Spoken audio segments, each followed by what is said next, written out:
ಜೀವವೇ ಶಿಕ್ಷೆಯಾಯಿತಾ? ನೇಣಿಗೆ ಶರಣಾದ ಆಫೀಸರ್.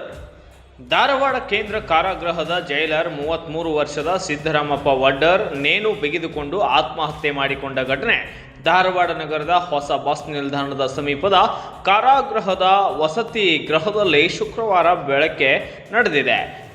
ಇದಕ್ಕೆ ಸಂಬಂಧಪಟ್ಟಂತೆ ಸಿದ್ದರಾಮಪ್ಪ ವಡ್ಡರ್ ಅವರು ಕಳೆದ 2 ತಿಂಗಳುಗಳ ಹಿಂದೆ ಕರ್ತವ್ಯ ಲೋಪದ ಆರೋಪದ ಹಿನ್ನೆಲೆಯಲ್ಲಿ ಅಮಾನತುಗೊಂಡಿದ್ದರು. ಬಳಿಕ ಅವರನ್ನ ಮೈಸೂರು ಕಾರಾಗೃಹಕ್ಕೆ ವರ್ಗಾವಣೆ ಮಾಡಲಾಗಿದ್ದರು. ಇನ್ನೂ ಕರ್ತವ್ಯಕ್ಕೆ ವರದಿ ಮಾಡಿಕೊಂಡಿರಲಿಲ್ಲ ಎಂದು ತಿಳಿದು ಬಂದಿದೆ. ಪತ್ನಿ ಹಾಗೂ 2 ಮಕ್ಕಳು ಊರಿಗೆ ತೆರಳಿದ್ದ ವೇಳೆ ಮನೆಯಲ್ಲಿ ಒಬ್ಬರೇ ಇದ್ದ ಸಿದ್ದರಾಮಪ್ಪ ಆತ್ಮಹತ್ಯೆಗೆ ಶರಣಾಗಿದ್ದಾರೆ ಎನ್ನಲಾಗಿದ್ದು, ಘಟನೆ ತಿಳಿಯುತ್ತಿದ್ದಂತೆ ಕುಟುಂಬಸ್ಥರು ಸ್ಥಳಕ್ಕೆ ಆಗಮಿಸಿ ಆಕ್ರಂದನ ವ್ಯಕ್ತಪಡಿಸಿದ್ದಾರೆ.